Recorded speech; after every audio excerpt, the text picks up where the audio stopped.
Pretty much.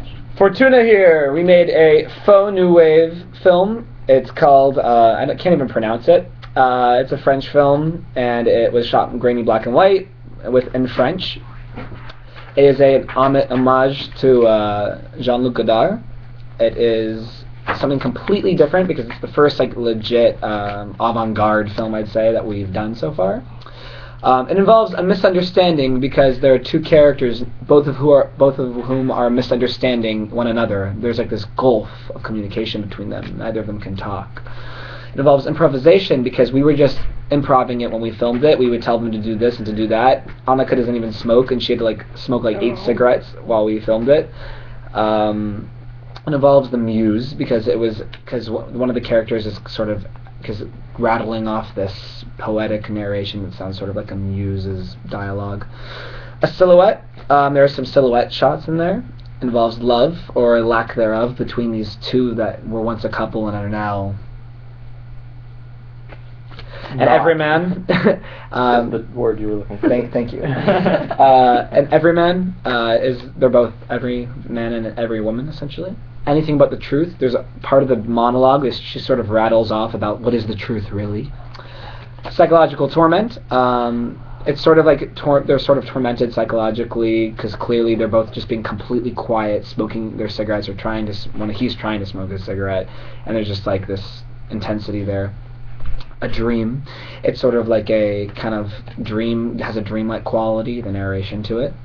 The grind. They're doing just normal.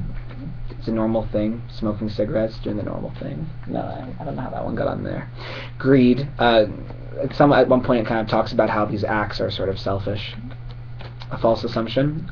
They falsely assume that they know each other and that they're together when clearly something worse is going on. It involves unrequited love because, well, that's clear. Neither of them. I think he might still want her, but she's clearly, the look on her face at the end, it's clear that it's over for her. Blindsiding. Oh shit! How did you describe blindsiding again? It's like someone doing something to you without you expecting it. Right. Okay. So the blindsiding in that would be just basically that she's sitting there and he's not even acknowledging her the entire time as he walks on trying to roll this cigarette in futility. Something handmade, that is the hand-rolled cigarette he's trying to make. In another man's shoes, it's sort of kind of looking at a relationship from an objective point of view. And not only a relationship, it sort of looks at the world from an objective point of view. Hesitance. There's quite a few moments of hesitance there when they're just staring at one another, not saying a word. Anywhere But the Ground. It was filmed on top of a parking lot. The princess. She's sort of like this kind of boring, manufactured princess character. Pride.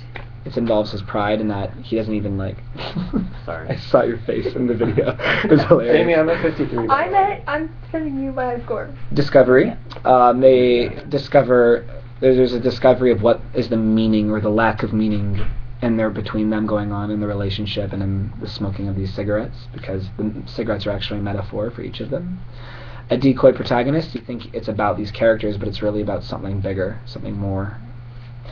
A poem. It's sort of poetic at times. The narration sort of just kind of descends into this poetry. It's barely coherent. Shadows. There's a lot of those. We've tried hard to get these cool images. Emotional disconnect. There's clearly a lot of that going on between the two.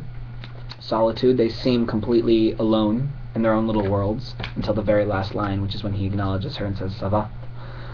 A visual metaphor, those would be the cigarettes. The cigarettes each represent them. She's a manufactured, boring cigarette. Marlboro, he's trying to wrap a cigarette constantly. He can never really be something. Diligence, he's diligent in his attempts to roll the cigarette. A circular argument, it's sort of the argument of the narration is sort of circular. After a while it sort of repeats itself. An ideogram, that would be the cigarette again. A dream, it's sort of, as we said, a dream-like quality. I think I picked that one up again. A twist. The twist at the end is that he finally speaks, and then he finally acknowledges her after talking about the lack of communication between the two. Finally, the male gaze. When at the end, he finally lifts his eyes and looks at her after not looking at her the entire movie. And that is it!